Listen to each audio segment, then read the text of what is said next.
이 요건에서 벗어나면 추징 대상이 돼서 감면받은 취득세를 다시 토해내야 합니다. 해당 요건에 어떤 것들이 있는지 하나씩 살펴보겠습니다. 안녕하십니까, 공인중개사 김정우입니다. 오늘은 영상을 통해 생애 최초 취득세 감면 제도에 대해 설명드리도록 하겠습니다. 1년 전 지방세 특례제한법 개정으로 생애 최초 취득세 감면 대상이 확대되었는데요. 개정된 내용을 토대로 취득세 감면을 받기 위한 조건은 무엇이고 또 어떤 것들을 주의해야 하는지 하나씩 살펴보도록 하겠습니다. 먼저 본인과 배우자 모두 주택을 취득한 이력이 없어야 하고요. 말 그대로 생애 최초로 주택을 취득했을 경우에 한해서 취득세 감면 혜택을 받으실 수가 있습니다. 다시 말해서 살면서 주택을 취득한 적이, 그러니까 주택을 소유한 적이 단 한 번도 없었어야지 이 생애 최초 취득세 감면 혜택을 받을 수 있다고 보시면 되겠습니다. 그리고 해당 주택은 12억 원 이하의 주택이어야 하는데요. 이때 12억 원은 시가 표준액이 아닌 실제 취득 가격을 의미합니다. 이 조건에 해당이 되고 계산한 취득세가 200만원 이하라면 100% 면제받을 수 있고요. 200만원을 초과한다면 초과되는 금액만큼만 납부를 하시면 됩니다. 즉, 감면받을 수 있는 취득세는 최대 200만원까지입니다. 원래 개정 전에는 부부 합산소득 요건도 있었고요.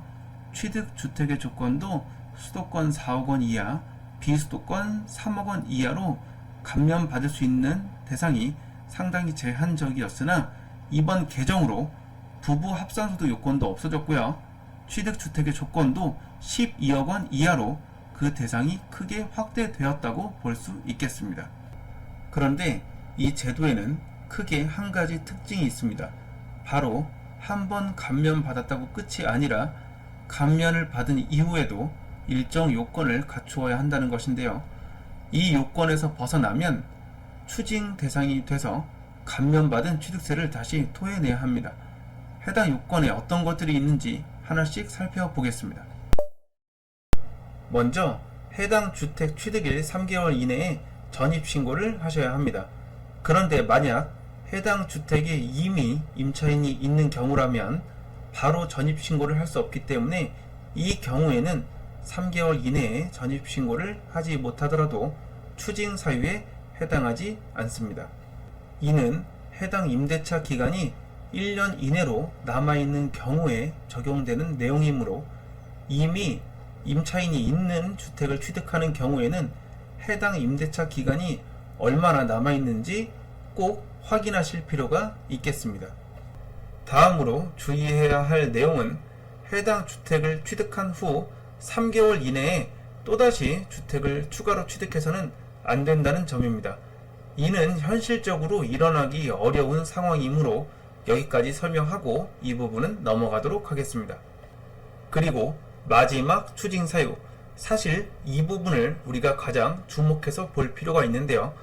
생애 최초로 취득한 주택에서 거주 기간이 3년 미만인 상태에서 해당 주택을 팔아서는 안 됩니다.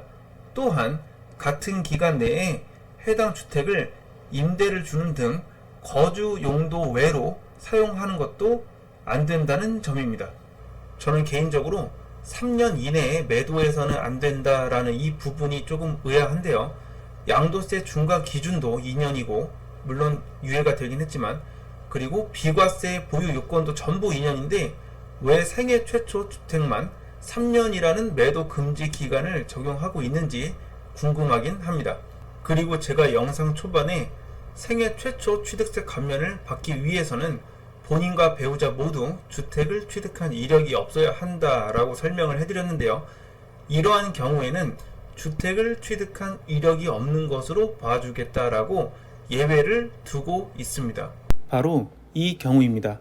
상속으로 주택의 공유 지분을 소유하였다가 그 지분을 모두 처분한 경우, 그리고 전용 면적 20제곱미터 이하인 주택을 소유하고 있거나 처분한 경우, 다만 전용 면적 20제곱미터 이하인 주택을 둘 이상 소유했거나 소유하고 있는 경우는 제외한다라고 되어 있습니다.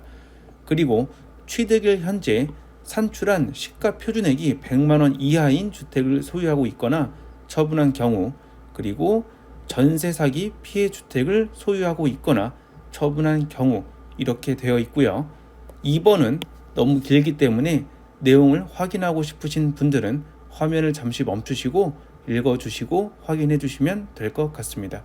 이렇게 생애 최초 취득세 감면을 받을 수 있는 조건, 추징 사유, 그리고 예외까지 살펴봤는데요.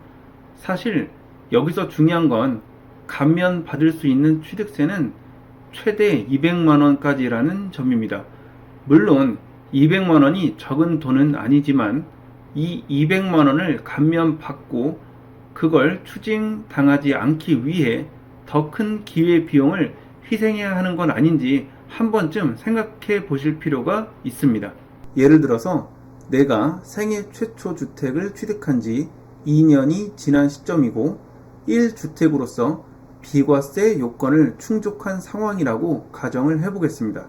이 상황에서 바로 매도할 경우 유의미한 양도차익을 실현할 수 있는 상황인데 이 감면받은 취득세가 아까워서 매도를 하지 않는다면 더 큰 이익을 이 200만원 때문에 날릴 수도 있는 상황이 되는 겁니다.